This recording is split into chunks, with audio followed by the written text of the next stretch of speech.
सभा में उपस्थित सभी अति सम्मानित गण, मंच में उपस्थित सभी अति सम्मानित गण, मेरे बुजुर्गों, मेरे युवा साथियों को मैं नमन करता हूँ। आज मुझे यहाँ खड़े होकर एक चीज़ का एहसास हुआ कि हम जीवन में चाहे किसी भी पद पर हो या कोई भी कार्य कर रहे हो, हमारी असली पहचान हमारे जन्म स्थान, हमारे गांव से, हमारी मिट्टी से और हमारे महापुरुषों से होती है।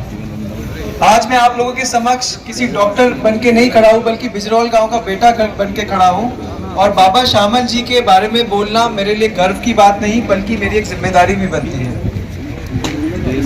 आज हम लोग जिस महान आत्मा की जन्म तिथि के लिए यहाँ एकत्रित हुए हैं, उनका जीवन सिर्फ उनके लिए सीमित नहीं था, बल्कि समाज के लिए, आने वाली पीढ़ियों के लिए और संस्कृति के लिए समर्पित रहा है।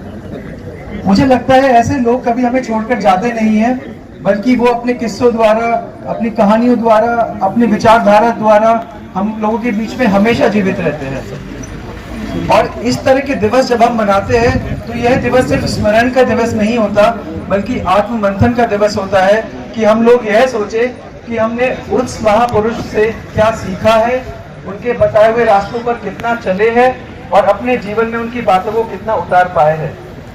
मैं खुद एक युवा पीढ़ी से आता हूँ और मुझे लगता है कि हमारी सबसे बड़ी जिम्मेदारी खासतौर की युवाओं की यह है कि हम पुराने विचारों को और महापुरुषों की दी हुए सोच को और विचारों को अपनी युवा सोच के साथ जोड़ें और किस तरह से प्रोग्रेसिव तरीके से उसको आगे ले जा सकते हैं, इस बारे में मंथन करें।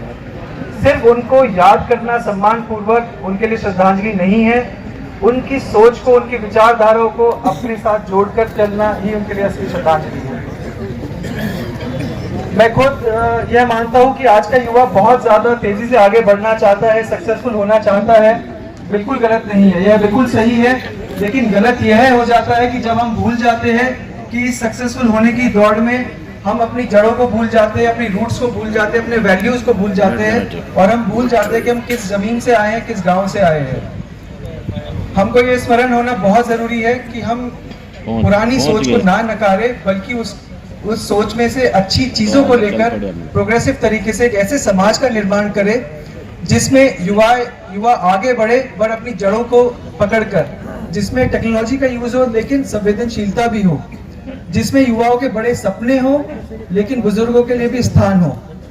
तो यह सोचना हम लोगों के लिए बहुत जरूरी है।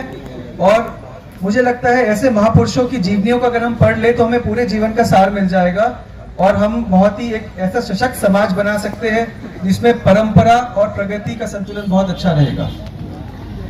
मैं खुद पढ़ने का बहुत शौकीन हूँ और हिस्ट्री और लिटरेचर बहुत पढ़ता रहता हूँ और मुझे इस बात का बहुत ही यकीन है और मैं देखता भी रहता हूँ कि बाबा श्यामल जी की बारे में जो भी हम पढ़ते हैं वो बहुत जगह नेशनल लेवल पे, इंटरनेशनल फोरम्स पे, जर्नल्स पे भी इसका डिस्कशन हुआ है। मैंने खुद विटनेस किया है, देखा है।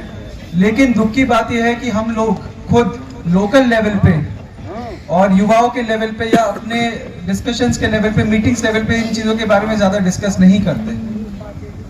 आज का युवा कंटेंट क्रिएटर बन चुका है, यूट्यूब को यूज़ करता है, फेसबुक को यूज़ करता है और इंस्टाग्राम को यूज़ करता है, जो कि गलत नहीं है। डिजिटलाइजेशन का ज़माना है, लेकिन ज़रूरी यह है कि हम इस डिजिटलाइजेशन को कैसे इतिहास को जिंदा रखने के लिए यूज़ कर सकते हैं। अगर आपको वीडियो बनाने का शौक है तो कहानियों का वीडियो बनाइए। अगर आपको लिखने का शौक है तो फेसबुक पर इतिहास के बारे में लिखिए। अगर आपको बोलने का शौक है तो मंचों पर आके अपने महापुरुषों के बारे में बोलिए। इससे हम एक बहुत ही सशक्त समाज और एक मजबूत सोसाइटी बना सकते हैं। अंत में बुजुर्गों से मैं ये कहना चाहूंगा कि बुजुर्गों, आप लोगों ने इस विरासत को बहुत ही अच्छी तरह से संभाल के रखा है, लेकिन इसको आगे कैरी फॉरवर्ड करने की जिम्मेदारी युवाओं की है। अंत में मैं बाबा श्यामल जी को श्रद्धांजलि अर्पित करता हूँ और ये कहता हूँ कि सच्ची श्रद्धांजलि उनको यही है कि हम उनके विचारों को आज की चुनौतियों के साथ जोड़े और एक ऐसे सशक्त समाज बनाए जिसको आगे आने वाली पीढ़ियां गर्व महसूस करें। मैं अपने आचरण से, अपने कर्म से और अपने सोच से हमेशा इस मिट्टी का मान रखूंगा, हमेशा आप लोगों का मान रखूंगा और अपने महापुरुषों का हमेशा मान रखूंगा। इस बात का मैं वादा करता हूँ और बाबा को नमन करता हूँ। धन्यवाद। 2 मिनट बाद और चले जाएंगे। शराब के कारण जल्दी मृत्यु होती है। जो युवा 30-40 वाले मरे, इसके बारे में आपसे बेहतर कौन समझा सकता है?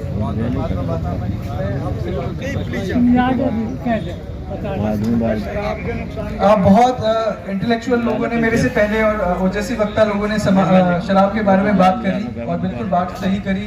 काफ़ी लड़ाइयाँ भी हम लोग लड़ रहे हैं, सामाजिक लेवल पे लड़ी जा रही है। आप बिल्कुल ठीक कह रहे हैं, शराब बहुत ज़्यादा आक्रामक रूप से सोसाइटी को खराब कर रही है, हेल्थ को खराब कर रही है।